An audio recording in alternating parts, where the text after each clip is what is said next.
आपने देखा होगा अयोध्या को संवरते हुए दीपोत्सव कार्यक्रम के साथ आदरणीय प्रधानमंत्री जी की प्रेरणा से जब पहली बार दीपावली के अवसर पर भव्य दीपोत्सव का कार्यक्रम हुआ, उस भव्य दीपोत्सव के कार्यक्रम के बाद लोगों के मन में एक आस जगी थी। मैं जब भी अयोध्या आता था, पूज्य संत यही कहते थे कि राम मंदिर का निर्माण कब होगा। मैं कहता थोड़ा इंतजार रखिए, इतने दिनों का संघर्ष है, इंतजार कर ले। भगवान राम परीक्षा ले रहे हैं और परीक्षा हमारे धैर्य और हमारी मर्यादा की थी।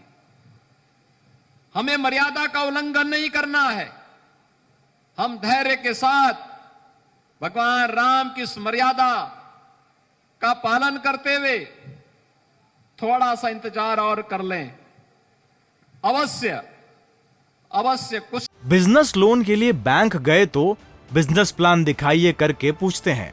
बिजनेस प्लान कैसे करना है, इसे प्रैक्टिकली सीखना है तो फ्रीडम ऐप को अभी डाउनलोड करें। कुछ न कुछ अच्छा होने जा रहा है और आज हम सब इस बात पर गौरव की अनुभूति करते हैं कि भगवान राम के भव्य मंदिर निर्माण के लिए 500 वर्षों का इंतजार समाप्त हुआ और भव्य राम मंदिर निर्माण का कार्यक्रम अयोध्या में चल रहा है। पूरा देश और पूरी दुनिया बड़ी आशा भरी निगाहों से अयोध्या को देख रही है। आज राम जी की पेड़ी पे कोई आता है, प्रभावित होकर के जाता है। अयोध्या कोई आता है, बदलती हुई अयोध्या को देख करके प्रभावित होता है। अयोध्या के सड़कों के चौड़ीकरण और सुंदरीकरण के कार्य को, घाटों के सुंदरीकरण के कार्य को, अयोध्या के सुंदरीकरण के कार्यक्रमों को जब वो देखता है, प्रभावित होता है। और इसलिए हम सबका दायित्व बनता है, हम सब अयोध्या को सजाने, संवारने और भव्य राम मंदिर निर्माण के कार्यक्रम के साथ रामलला के विराजमान भव्य राम मंदिर के अंदर होते ही अयोध्या दुनिया की सुंदरतम नगरियों में से एक के रूप में अयोध्या की पहचान हो जाए और हमारा ये पावन धाम दुनिया के सामने जिस नाम से अयोध्या त्रेता युग में जानी जाती थी, अपनी सुंदरता के लिए, अपनी धार्मिक और आध्यात्मिक गतिविधियों के लिए, उस नाम को फिर से चरितार्थ करने की ओर अग्रसर हो जाए। और इसी अभिलाषा के साथ आज हम सब यहां पर मर्यादा पुरुषोत्तम भगवान श्री राम के प्रति जिसने भी कुछ भी किया है, उन सभी के प्रति कृतज्ञता ज्ञापित करने का एक कार्यक्रम प्रारंभ हुआ है। और यह हम लोगों ने लता दीदी जी की स्मृति में लता चौक के लोकार्पण के साथ इस कार्यक्रम को आगे बढ़ाया है। आपने देखा होगा कि लता दीदी की नहीं, लेकिन जिस वीणा का उन्होंने जीवन पर्यंत साधना की, उस वीणा के माध्यम से लता दीदी को श्रद्धांजलि देने का कार्य हुआ है। 92 वर्षों के जीवन उन्होंने जिया था। चौक में 92 कमल उनके 92 वर्षों के जीवन की यात्रा को प्रतिध्वनित करते हैं। 7 स्तंभ हैं, संगीत के 7 स्वरों का प्रतिनिधित्व करते हुए निरंतर भगवान राम के भजन लता दीदी के श्रीमुख से वहां पर भजन निरंतर लोगों को सुनते हुए दिखाई देंगे।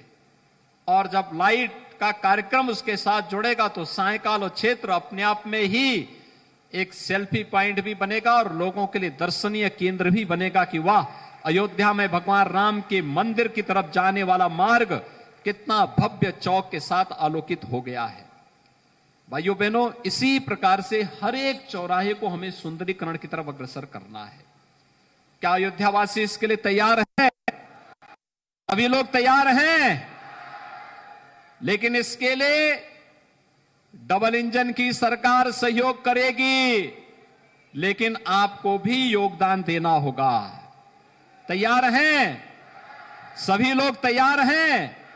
तो इसी तैयारी के लिए हमें तैयार होना पड़ेगा। स्वच्छता, अयोध्या की पहचान स्वच्छता से बने।